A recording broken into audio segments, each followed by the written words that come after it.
Bonjour à toutes et à tous et bienvenue sur Tout savoir DCG. Aujourd'hui, on s'intéresse à la dernière matière de la deuxième année de DCG, la comptabilité approfondie.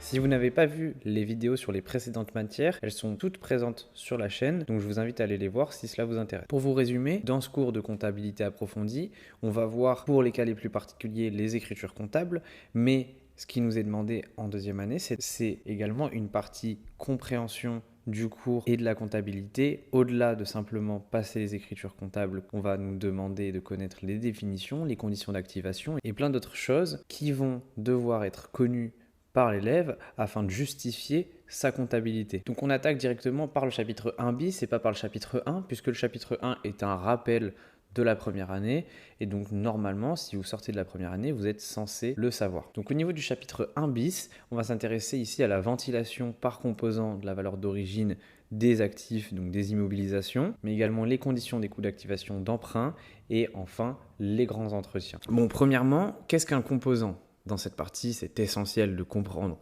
pourquoi on appelle ça la ventilation par composant de la valeur d'origine. Ça fait assez barbare, mais pour faire simple, un composant, c'est un élément d'une immobilisation qui a une utilisation différente de celle-ci, ou alors qui procure des avantages économiques à un rythme différent de celui de l'immobilisation dans son ensemble. Donc par exemple, on a un avion et les sièges de l'avion peuvent être ventilés de manière différente de l'avion, étant donné que l'utilisation est différente, mais également qu'il procure des avantages à un rythme différent et que ça ne s'amortit pas non plus sur la même durée. Donc ça peut être intéressant de les ventiler. Donc l'objectif, c'est de comptabiliser séparément les éléments de l'immobilisation corporelle, devant faire l'objet de remplacements à intervalles réguliers, ayant des utilisations différentes et procurant des avantages économiques à l'entreprise à un rythme différent. Les deux conditions auxquelles on peut faire la ventilation, c'est des modes d'amortissement propres différents de l'immobilisation dans son ensemble. Donc comme on l'a dit pour les sièges et l'avion, ça ne s'amortit pas de la même manière, vous vous en doutez. Et le composant doit être identifié et significatif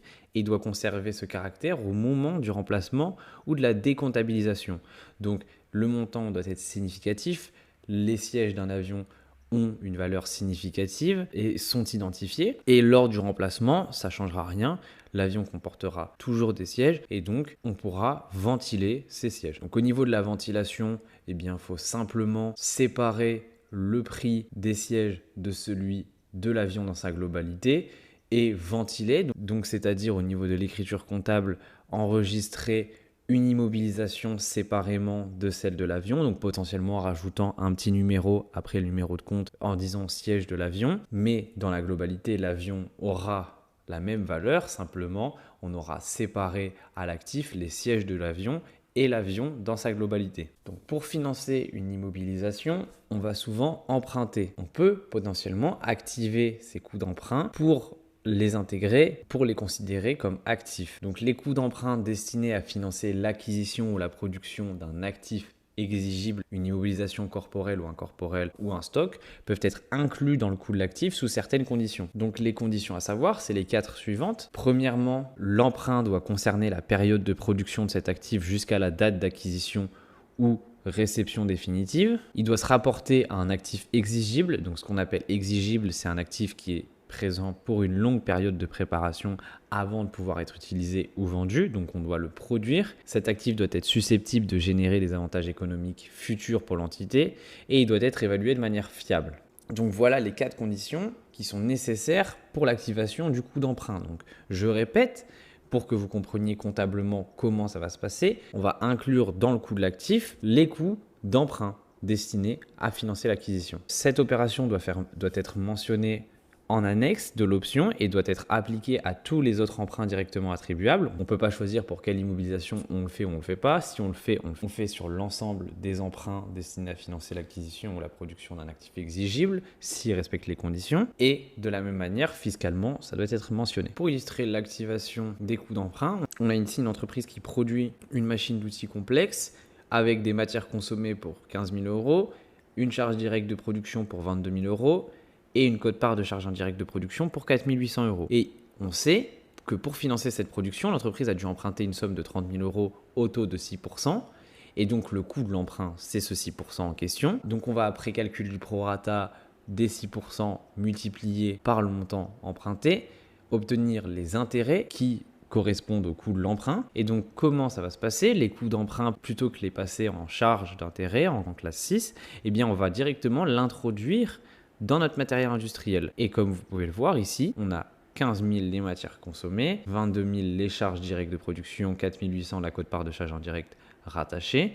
Et ici, notre charge d'intérêt, donc notre coût d'emprunt pour 1 200 €. Pour le reste, ça reste totalement normal. Ici, on prend bien la base totale du matériel industriel en prenant en compte le coût de l'emprunt pour obtenir notre TVA. Et donc, voilà comment ça se passe au niveau de l'écriture comptable. Enfin, les gros entretiens et grandes révisions. Premièrement, à quoi ça correspond?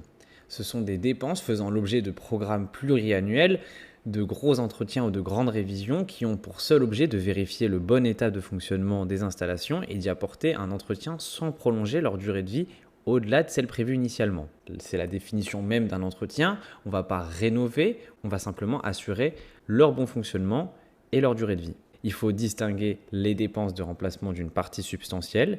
Elles sont appelées composants de la seconde catégorie et donc celles-ci sont provisionnées dans un 157. Au niveau du traitement comptable de ces gros entretiens et grandes révisions, il y a deux choix possibles, soit sous la forme de provision pour gros entretiens, soit sous la forme de composants, comme on l'a vu au début du cours. Donc ça va dépendre de chacun.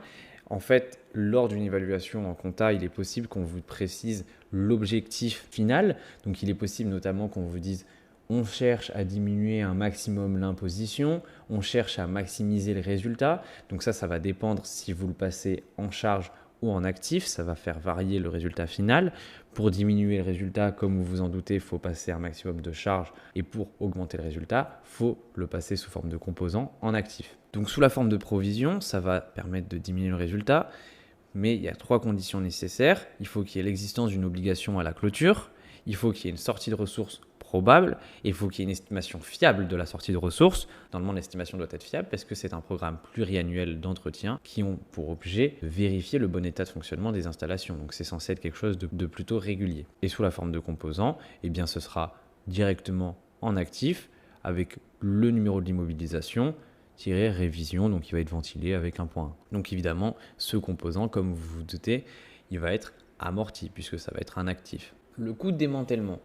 Alors un démantèlement, ça résulte de la dégradation d'un site pour lequel l'entreprise a une obligation légale, réglementaire ou contractuelle de la remise en état. Donc si une entreprise n'a pas la propriété du sol, mais décide de construire quelque chose dessus, eh bien lorsque l'entreprise va enlever l'immeuble construit dessus, elle devra remettre en place le sol, le site sur lequel elle a réalisé cette construction, en état. Et donc ici, ça va engendrer des coûts de démantèlement. Ces coûts sont scindés en 2 parties. Les coûts correspondant à la dégradation immédiate du site, ils sont indépendants de l'exploitation et proviennent de l'installation en elle-même. Lorsque l'entreprise va procéder à l'agencement, elle va possiblement dégrader le site et donc ça va être dès l'installation. Et donc dans ce cas-là, ces coûts de démantèlement doivent être pris en compte dans le coût d'acquisition du bien, en 2182 coût de démantèlement.